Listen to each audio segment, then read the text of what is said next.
वरी उन में उहो ॾांद वञणु चाहे पियो, वरी वञी न पियो सघे।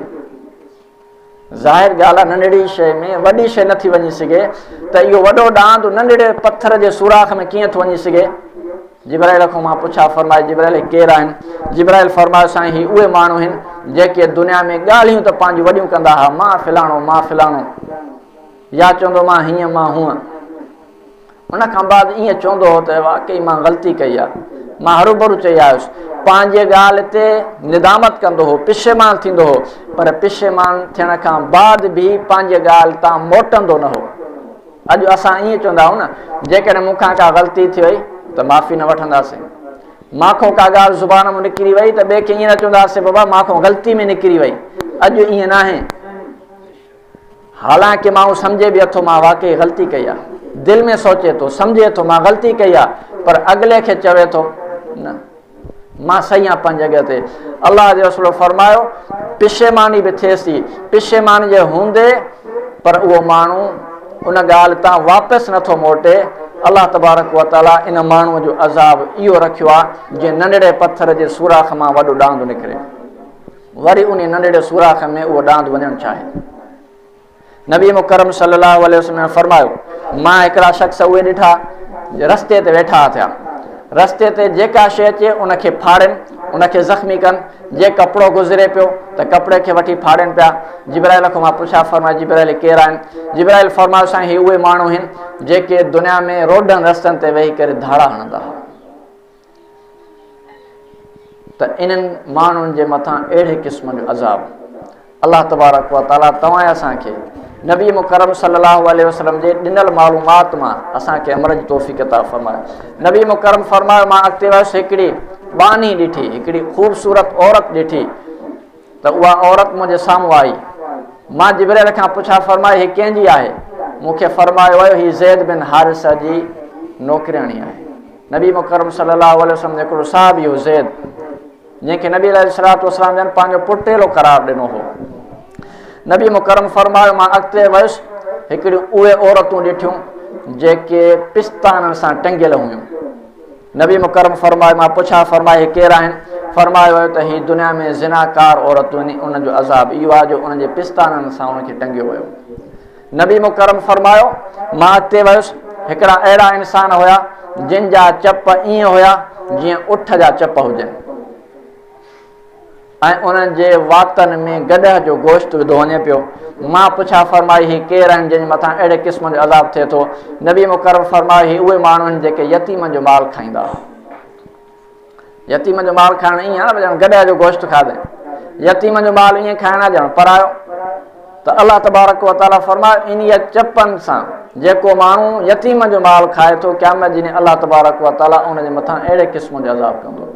चप उठ जे चपनि जहिड़ा ऐं उनजे वातनि में गॾह जो गोश्त विधो वेंदो। नबी मुकरम फरमायो मां अॻिते वियुसि, हिकिड़ा अहिड़ा इंसान ॾिठा जंहिंजे साम्हूं दस्तरख़ान विछायल हो, सुठो गोश्त सुठियूं शयूं रखियल हुयूं, ऐं ॿियो दस्तरख़ान उहो विछायल हो जंहिंजे मथां सिर्फ़ु बदबूदार शयूं विछायल हुयूं। हिकिड़ा उहे इंसान सुठे दस्तरख़ान खे छॾे, सुठे फल फ्रूट खे छॾे करे जेको बदबूदार ऐं सफ़ा ख़राब थियल फ्रूट हुयो उनखे पिया खाइनि। मां पुछा, फरमाई ही केरु आहिनि? जिब्राइल फरमायो साईं ही उहे माण्हू आहिनि जेके हलाल छॾे करे हराम खाईंदा हुआ। हलाल शइ छॾे करे हराम खाइण वारनि जे मथां अलाह अहिड़े क़िस्म जो अज़ाब रखियो आहे। अलाह तबारक व तआला तव्हां असांखे नबी मुकरम सल्लल्लाहु अलैहि वसल्लम जे वाक़िए मेराज मां असांखे नसीहत अपनाइण जी तौफ़ीक़ अता फ़रमाए। तव्हां असां इहे वाक़ियात ॿुधंदा आहियूं, इन वाक़ियात जे मथां मां बि अमल करण जी कोशिशि कंदुसि, अवां बि अमल करण जी कोशिशि कंदो। अलाह ताला तव्हां असांजा ॿई जहान सुठा कंदो। नबी मुकरम जॾहिं मेराज ते विया हुआ त अलाह तबारक व तआला टे तोहफ़ा ॾिना। हिकिड़ो तोहफ़ो नबी मुकरम खे अलाह तबारक व तआला ॾिनो हो सूरतुल बक़रा जो आख़िरी आयतूं। नबी मुकरम फरमायो जेकॾहिं को माण्हू ॾींहं जा मामूलात नथो करे सघे, ॾींहं जी तिलावत नथो करे सघे, ॾींहं जो दुरूद नथो पढ़ी सघे, ॾींहं जूं नेकियूं नथो करे सघे, फ़र्ज़ निमाज़नि खां अलावा जेकॾहिं को माण्हू सुम्हण महिल राति जो सूरतुल बक़रा जूं आख़िरी 2 आयतूं पढ़ंदो, सॼनि कमियुनि कोताहियुनि खे इहे 2 आयतूं पूरो करे छॾींदसि। त गोया कि निमाज़ ऐं फ़र्ज़ शयुनि खां बाद जेके बि असां नफ़ली इबादतूं कयूं था, कंहिं मसरूफ़ियत जे करे असां पढ़ी न सघियासीं, अमल न करे सघियासीं, नेकी न करे सघियासीं, सुम्हण महिल जेकॾहिं असां उहे 2 आयतूं पढ़ूं था, गोया कि असां सॼियूं नेकियूं उहे अदा करे छॾियूंसीं। हिकु तोहफ़ो इहो मिलियो। ॿियो तोहफ़ो मिलियो 50 निमाज़ुनि जो। 50 में वञी करे 5 बचियूं। अलाह तबारक व तआला फरमायो आहिनि त 5 पर सवाबु 50 जो ॾींदोमांव। असां हिकिड़ी निमाज़ पढ़ूं था, 5 निमाज़ुनि जो सवाबु मिले थो, त 5 निमाज़ूं पढ़ण सां असांखे 50 निमाज़ुनि जो सवाबु मिले थो। ऐं टियों, नबी मुकरम फरमायो जंहिं इंसान शिरक न कयो अलाह सां, भाईवार न बणाए, मां रब खे अकेलो सम्झाई, अलाह तबारक व तआला उन माण्हूअ जे लाइ बख़्शिश यकीनी बणाए छॾी आहे। नबी मुकरम फरमायो मूंखे अलाह तबारक व तआला उन राति 3 तोहफ़ा ॾिना हुआ। ऐं वाक़ई मेराज में नबी अलैहिस्सलातु वस्सलाम जॾहिं मेराज ते वञी रहिया हुआ त उन वक़्तु नबी अलैहिस्सलातु वस्सलाम जी दिलि मुबारक खे धोतो वियो ज़मज़म जे पाणी सां।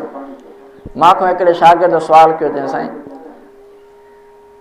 3 वॾनि मुबल्लिगनि खां हिकिड़ो सुवाल थियो आहे पर जवाबु न मिलियो उतां। सुवाल इहो हो त नबी मुकरम सल्लल्लाहु अलैहि वसल्लम जन मेराज ते विया पे, दिलि मुबारक धोती वई हुई, जूती मुबारक छो न? सुवाल अहम हुयो। मां उनखे इहो जवाबु ॾिनुसि त बाबा दिलि जो तालुक़ु आहे रूह सां, जुती मुबारक जो तालुक़ु रूह सां न आहे। अल्लाह तबारक व तआला जे अनवारात ऐं तजलियात खे, अल्लाह जे नूर खे बर्दाश्त करण जे लाइ दिलि खपे, जुती न खपे। त अल्लाह तबारक व तआला नबी मुकरम सल्लल्लाहु अलैहि वसल्लम जी दिलि मुबारक इन जे करे दोहराई हुई। तव्हां ऐं असां बदकार आहियूं, गुनहगार आहियूं। के इंसान अहिड़ा आहिनि जेके नेकियूं कनि था, इबादतूं कनि था, ज़िक्र अज़कार कनि था, उन्हनि जी दिलि साफ़ आहे। तव्हां ऐं असांजी दिलि कटियल आहे। तव्हां ऐं असांजे चहिरे में बि फ़र्क़ु हूंदो, अलाह वारे जे चहिरे में बि फ़र्क़ु हूंदो। तव्हां ऐं असांजी दिलि में बि फ़र्क़ु हूंदो, अलाह वारे जे दिलि में बि फ़र्क़ु हूंदो। हे त काइनात जो सरदार हुयो, नबी मुकरम हुयो। नबी मुकरम सल्लल्लाहु अलैहि वसल्लम खे 4 दफ़ा दिलि मुबारक कढी करे धोती वई हुई। उहो वक़्तन फ़वक़्तन हुई, पर मेराज जी राति इन वक़्तु इन जे करे दोहराई वई हुई दिलि, ताकि उन दिलि में नूर भरियो वञे। अल्लाह तबारक व तआला जी तजलियात खे बर्दाश्त करण जे लाइ दिलि खपंदी आहे। अल्लाह तबारक व तआला तव्हां असांखे नेक अमलनि जी तौफ़ीक़ अता फ़रमाए। जेको मूं चयो अल्लाह ताला क़बूल ऐं मक़बूल फ़रमाए। वमा अलैना इल्लल बलागुल मुबीन। अल्हम्दुलिल्लाहि रब्बिल आलमीन वस्सलातु वस्सलामु अला सय्यिदिल मुरसलीन व अला आलिहि व अस्हाबिहि व बारिक वसल्लम। अल्लाहुम्मा इन्ना नस्अलुकल हुदा वत्तुक़ा वल अफ़ाफ़ वल ग़िना। अल्लाहुम्मा इन्ना नस्अलुका जन्नतल फ़िरदौस व नऊज़ु बिका मिनन नार। या अल्लाह असां सभिनी जी हाज़िरी क़बूल फ़रमा, असां सभिनी ते रहमत फ़रमा, असां सभिनी खां राज़ी थी, असां सभिनी जा गुनाह माफ़ फ़रमा।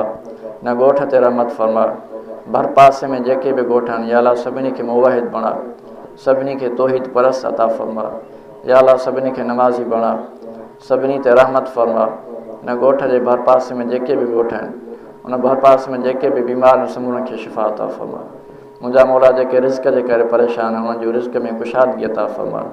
जेके बीमारी जे करे परेशान आहिनि, समूरनि जी परेशानी दूर फ़रमा। जेके औलाद जे करे परेशान आहिनि, समूरनि जी परेशानी दूर फ़रमा। मुंहिंजा मौला साले औलाद अता फ़रमा, फ़र्मा बरदार औलाद अता फ़रमा, तालीम याफ़्ता औलाद अता फ़रमा, क़ुरान खे पढ़ण वारी औलाद अता फ़रमा। या अल्लाह साले औलाद अता फ़रमा। जेका औलाद आहे उनखे बि साले फ़रमा, जंहिंखे न आहे अल्लाह उनखे बि साले सदोरी औलाद अता फ़रमा। या अल्लाह असांजो ॿुधाइण क़बूल ऐं मक़बूल फ़रमा। नबी मुकरम सल्लल्लाहु अलैहि वसल्लम जे मथां दुरूद शरीफ़ पढ़ण जी तौफ़ीक़ अता फ़रमा। नबी मुकरम सल्लल्लाहु अलैहि वसल्लम जी सिफ़ारिश अता फ़रमा। मुंहिंजा मौला दुनिया में राह ईमान सां राह, मरण महिल असांजी ज़ुबान ते कलमो जारी फ़रमाइजांइ। सल्लल्लाहु तआला अला नबील करीम व अला आलिहि व अस्हाबिहि अजमईन।